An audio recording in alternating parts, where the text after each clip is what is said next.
Hello everyone, welcome back. इस video में मैं आप लोगों को जूनियर असिस्टेंट और सीनियर असिस्टेंट वाली जो पोजीशन आई है कॉमन कैडर वाले एग्ज़ाम वाले रिक्रूटमेंट में दो पोजीशंस थी, जैसे देखे होंगे अकाउंट्स और ऑफिस से रिलेटेड।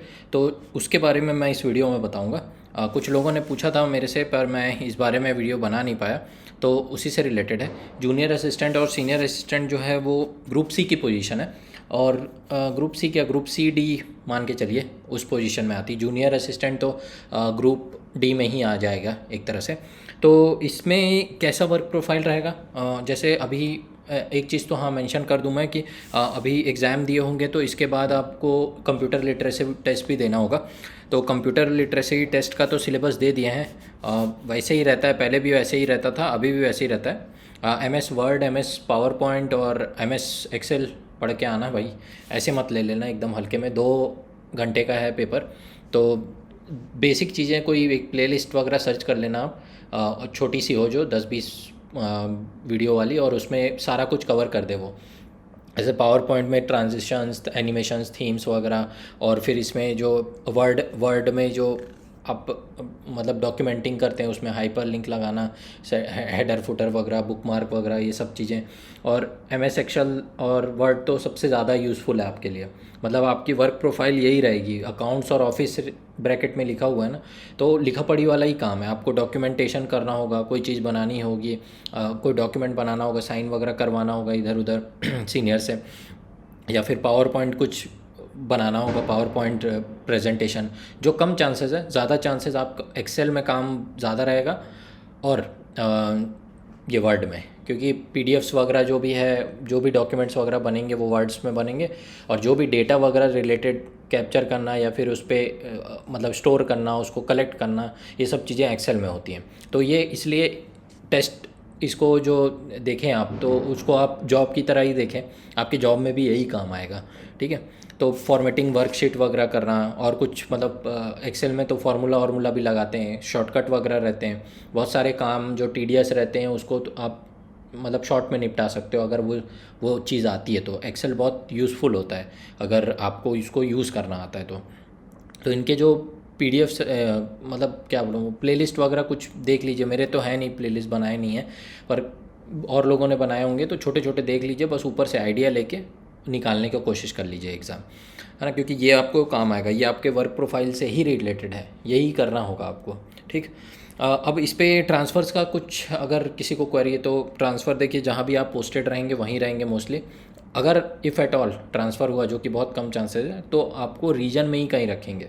जैसे वेस्टर्न रीजन है तो वेस्टर्न में मान लीजिए मुंबई में रहे तो मुंबई ही रहेंगे मोस्टली आप, या तो फिर किसी और जगह वेस्टर्न में, मान लीजिए गुजरात साइड में कहीं कर दिए, या फिर साउथ साइड में वेस्टर्न के कहीं कर दिया आपको, तो वहीं घूमेंगे ज़्यादा से ज़्यादा, पर बहुत रेयर चांसेस है।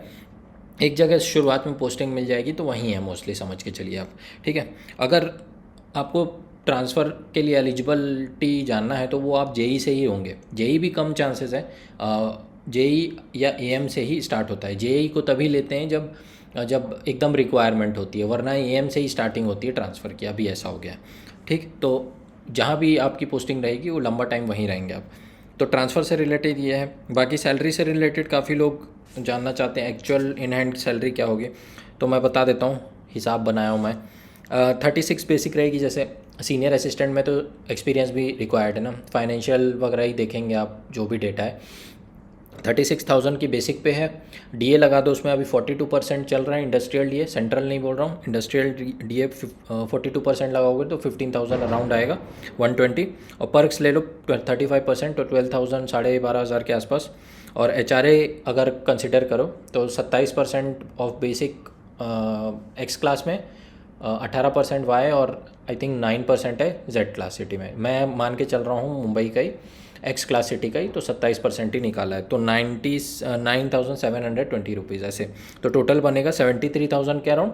और अगर 73 में माइनस कर दूं मैं एचआरए, अगर मान लीजिए क्वार्टर तो अवेल करेंगे, तो एचआरए एक तरह से ना ही मान के चलते हैं, तो आपको 63 अराउंड मिल जाएगा। लेकिन इसमें भी डिडक्शन अभी नहीं लगे हैं। डिडक्शन मान लो 10,000 के अराउंड पीएफ और मेन इनकम टैक्स ही आपका खाएगा, बाकी छोटे मोटे रहेंगे। तो 10,000 में मोटा मोटा मान लिया हो तो 53 के अराउंड इन हैंड आ जाएगी आपको, ठीक है। सिमिलर केस अगर अपन देखें जूनियर असिस्टेंट में, तो जूनियर असिस्टेंट NE4 वाली है, बहुत नीचे की है, डी पोजीशन है, ग्रुप डी ऑलमोस्ट।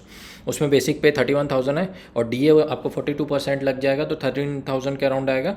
फिर पर्क्स लग जाएंगे 35% ऑफ बेसिक, वो है 10,000 के, 10,500 के आसपास, 11,000 के क्लोज आ जाएगा। HRA फिर मैं मान रहा हूँ 27% मुंबई के लायक, तो 8300 आ जाएगा। तो इसको टोटल करेंगे तो 63,000 के अराउंड आएगा। इसमें HRA हटाते हो अगर तो 54,000 के आसपास आएगा। हाँ, अब इस पर डिडक्शंस लगाओगे तो 46-45 मैं मान के चल रहा हूँ, 10,000 के अराउंड डिडक्शंस, तो 45 के आसपास इन हैंड रहेगा आपका।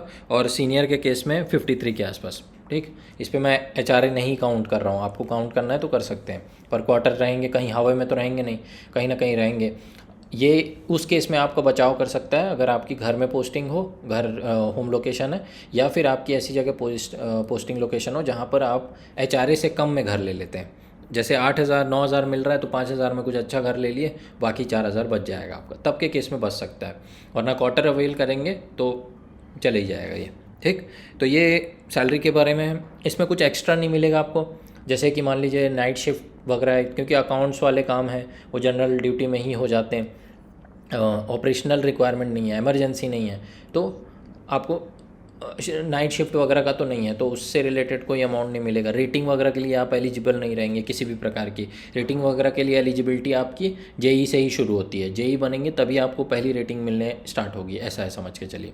और जब तक NE10 NE9 पहुँचेंगे तो मे भी दूसरे काम भी करने पड़ सकते हैं जब आपका प्रमोशन हो तो।